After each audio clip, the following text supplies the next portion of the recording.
It's true. To help fund my habit of buying all this first print Japanese manga, I've become a dirty manga flipper.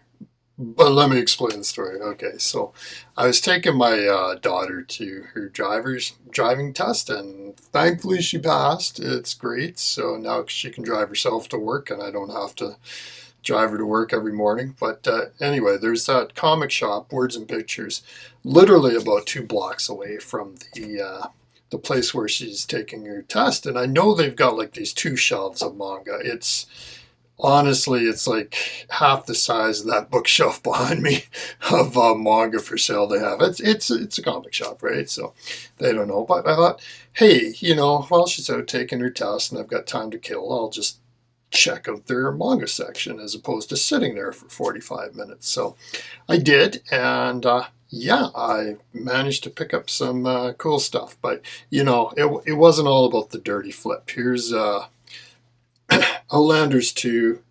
I picked up 5 and 6 of this last year, Dark Phoenix. This one, if you can see the price, that's $10 Canadian. That's for the personal collection. I'm not selling that. That's fine. So, next one. Blood Plus. This is Volume 2, Adagio. If you were to look at current sales, you wouldn't think this is like a huge seller. The only one on there right now is about $20. But if you dug into it, you'd actually see that the one listed for US $20, it's actually an ex-library copy and it's in terrible shape. And if you go through like the sold listings of manga like I do pretty much every week lately, you'll know these actually go for more. So here's one that's sold April 11th. That was like $90 Canadian. There's another one that's sold on April 29th. That one sold for $50 Canadian. The thing about this is like new. It was literally just on their shelf like this, and it's the first printing, so pretty cool. I'll put that one up and see how it goes. This one, yeah, I could have left it there. Honestly, like it's volume 10 of this is crazy expensive. Arpeggio Blue Steel, volume 13.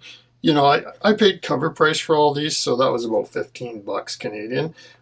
But wait, I saw one that I honestly did like a double take. I was like, is that what I think it is? And I literally had to look it up on eBay just to confirm it was, these volumes, because you see this quite a bit, like in the high listings. But yeah, Gunslinger Girl, Omnibus 1314, new. And honest to God, I paid like $20 Canadian for that. I paid cover price for all of these. And it's like, let's start with the listings, right? So anyway, you can see like when there's $258 Canadian, $224 Canadian, $231 Canadian. And you're thinking, Edward, you're crazy. Like anybody can ask whatever they want for it's the sold listings. Okay, let's have a look at the sold listings here. As you can see, on February 21st, sold for $170 US. Like this is a crazy expensive volume, and just to find that like sitting there was insane. But yeah, so I'm gonna put that one on for sure.